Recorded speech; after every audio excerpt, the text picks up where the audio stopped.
Assalamualaikum warahmatullahi wabarakatuh.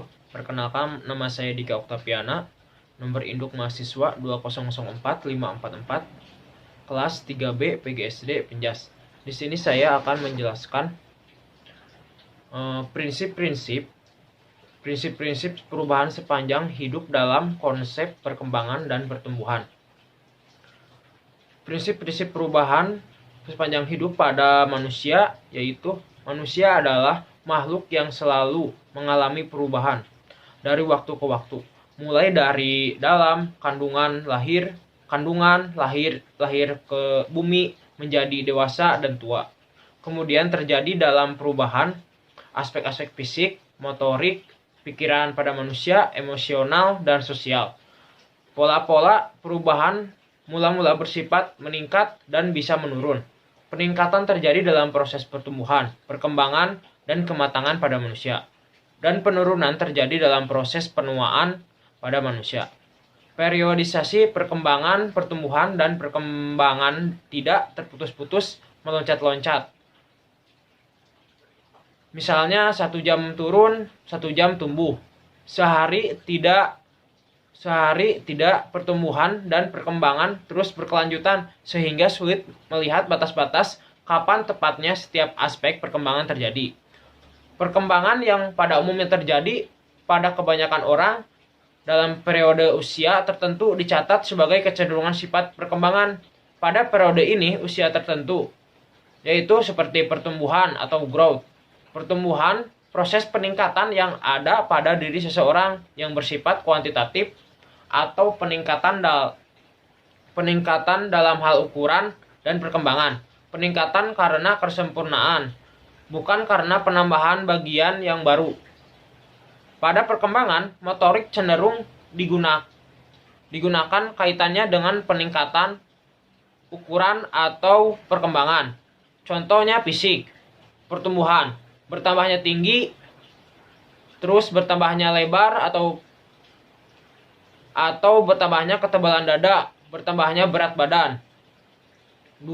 Perkembangan atau development, perkembangan proses perubahan kapasitas fungsional atau kemampuan kerja organ-organ dalam tubuh ke arah keadaan yang makin terorganisasi dan terspesialisasi fungsinya masing-masing. Perkembangan bisa terjadi dalam bentuk perubahan kuantitatif dan kualitatif. Perubahan kuantitatif adalah perubahan yang bisa diukur. Perubahan kualitatif adalah perubahan dalam bentuk semakin baik, semakin lancar, dan seterusnya, yang pada dasarnya tidak bisa diukur. Perkembangan dan gerak apabila disatukan menjadi perkembangan gerak, berarti suatu proses yang berjalan dengan bertambahnya usia di mana secara bertahap dan bersinambung gerakan-gerakan individu meningkatnya keadaan kesederhanaan dan tidak terorganisasi dan tidak terampil ke arah keterampilan gerak kompleks dan teror organisasi dengan baik.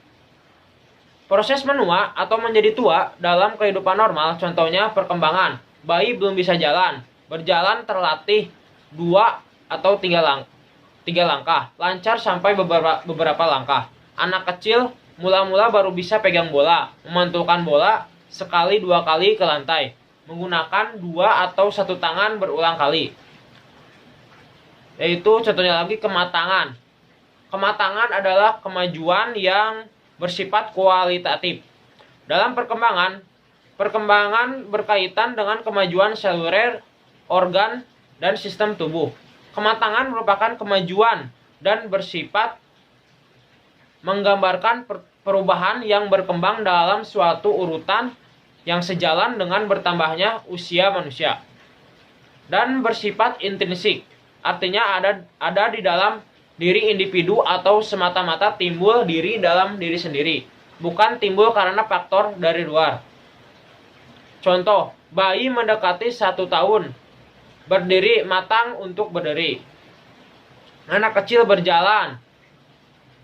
Pada masa puber, anak laki-laki yaitu mimpi basah atau matang organ reproduksinya. Tanda-tanda untuk mengetahui perilaku karena proses kematangan dan karena proses belajar adalah perilaku muncul atau terjadi secara tiba-tiba, bukan didahului belajar. Perwujudan pola perilaku terjadi secara utuh dan teratur. Tetapi polanya bisa sedikit berbeda antara individu. Dalam segi fisik, yaitu biologis, terjadi peningkatan integrasi atau fungsi sistem organ tubuh dan kemampuannya. Contohnya lagi yaitu penuaan. Penuaan adalah proses penurunan kualitas organik karena bertambahnya usia. Perubahan yang terjadi pada individu setelah mencapai puncak kematangan atau puncak perkembangan.